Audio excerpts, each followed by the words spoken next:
When I was growing up, I'd come home from school, from elementary school, you could brush the ash off your shoulders Okay. from incinerated garbage that had gone into the sky That's and descended ridiculous. back to Earth. That is just crazy. It was snowing garbage. So not all pollution is made of plastic. So very early on, the astronomers of the world have complained about light pollution. When you had the electrification of the cities, all of a sudden, the night sky was competing with lights that were shedding photons up into the atmosphere. And I grew up in a city, so I had no understanding of the night sky until my first visit to the Hayden Planetarium at age 9. And to this day, from mountaintops, when I've gone to high-level mountaintops with high-level telescopes, I look up at the night sky and I say, it reminds me of the Hayden Planetarium. Wow. That's an urban... Yeah, an urban frame of reference. urban frame of reference that was. So, plus I'm old enough to remember what not only was there light pollution, as there still is, but back then there was also air pollution. And today we think of the polluting the atmosphere with carbon dioxide. Carbon dioxide is transparent, so that's not what I was thinking at the time. I was thinking auto exhaust and this sort of thing. So not only did lights, but auto exhaust disrupt your ability to see all objects in the night sky, especially the dimmest objects. And we should do a whole explainer on noise of all kinds. So remind me to do this. Yes. But let me just say, if you're in a perfect dark night and you can just barely see a very dim star, and then other light gets added to this, the first things to go are the dimmest stars. So you start hacking away at the dimmest things available to you simply because other light is competing with it, and it no longer shows up on your retina or even in a camera. So these are problems. And so we've been living with this like our whole lives. In fact, there's something called the International Dark Sky Association. Okay, they sound like a group of supervillains. The IDA. That's all I'm saying.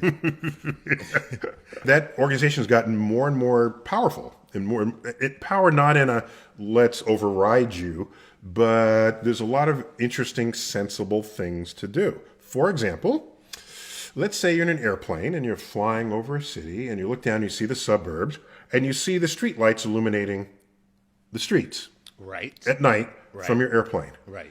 Do you know why you can see the street light? Because it's bright. I don't know. Why Because else? somebody in that town is paying for electricity to go into this lamp to generate photons that are going up into through the window of my airplane. I got you. So I got you. Like a lantern, the light's going everywhere. Everywhere. It's not directed. You don't need the light everywhere, do you? You only Why need it on the street. If I see your light, it means you are paying to illuminate my airplane flying overhead. If you can see any light at all directly from its source, somebody's paying to illuminate the sky. Right.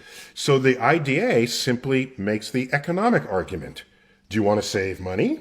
Okay, so you put a little hat on each lamp. Oh, that's All right? adorable. Now, wait a minute, and make it reflective. So, hey, that light that used to be going upwards is now coming downwards, and I don't need that much light.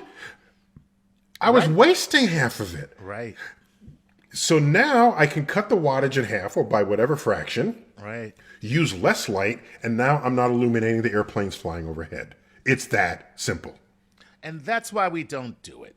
Because it's that It's simple because and anything that's simple, we just can't do. which can't wrap our head around. So the town of Tucson, Arizona, which is proximal to Kitt Peak Mountain, which has Kitt Peak Observatory, which is one of the major observatories of the nation's astronomers, long ago came into an agreement with the municipal leaders to say, look, if your place keeps getting brighter, we can't do our science. We got to move our base because the home base is in town where all the scientists hang out before they go to the mountain. And so, but they like this distinction. Plus, Arizona is beautiful and it's got deserts, and so why not preserve it all? And so they got together, and there are ordinances, city ordinances that control how bright the lights can be, what kind of hat should be on them, when you should turn them off, all of this. And so that was successful, and that became a model for other towns to emulate.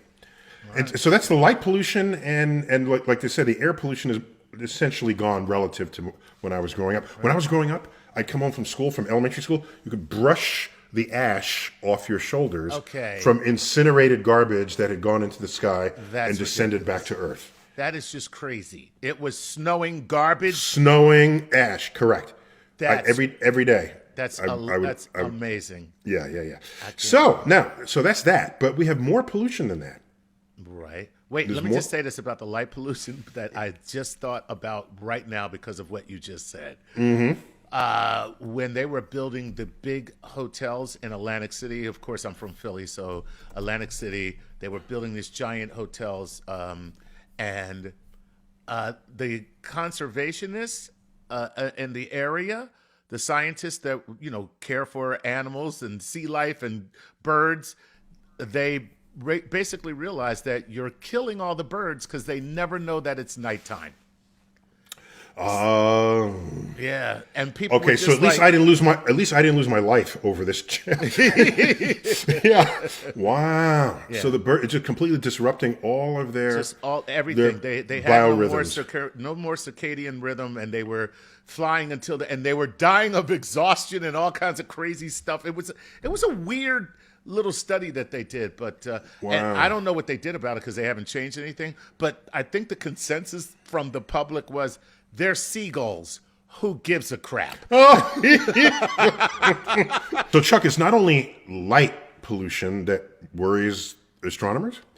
When we think of light, you think of like visible light, right? But we don't only use visible light to communicate with the universe or to receive the universe. We also have radio waves, huge radio telescopes, okay? Well, wait a minute. We have TV, AM, FM, satellite, microwave. All those are in the radio parts of the spectrum. So not only is there light pollution with visible light that interferes your eyes from seeing dim objects, there's radio wave pollution that prevents our radio telescopes from seeing dim objects. Right. So other bands of the electromagnetic spectrum are also polluted. And so our best radio telescopes have to be put in places where there's like a radio-free zone around it. All right? Just so that we don't get noise, radio noise coming in, disrupting our observations of radio galaxies, the microwave background of the formation of the universe, and all of this. Well, there you go, people. Cool it on the Hot Pockets. Microwave. Yeah. Take it easy on the Hot Pockets, people. And you know what else? The remote fobs for cars also creates a background noise of radio waves to a radio telescope that is extremely sensitive. Right. So leaving the realm of light in that sense, there's also a new kind of pollution called satellite pollution. Oh my gosh. And so what happens here is the effect of this is the satellite is moving across your field of view and it's reflecting sunlight, so you get a streak. So other parts of your photo might be okay, but suppose that streak goes to the one object you're trying to look at. Right. So you need a way to sort of subtract it out from the process. We have people working on software to accomplish that right now. We don't know how this is all going to shake out in the coming years, so we're preloading our data reduction utilities just to try to subtract them out. I'm told, I just attended a workshop on satellite pollution where there was an agreement with Elon Musk for some of his satellites to use a sunshade. Okay. All right. So even though they're up there, they will the sun will not reflect off of it down to us, and it did improve the seeing conditions. Gotcha. It did improve it, but I think whatever might be a long-term solution to this has not yet arrived. So that's what we're in the middle of now. That is kind of crazy. And the current most powerful telescope on Earth Okay. is called the Vera Rubin telescope.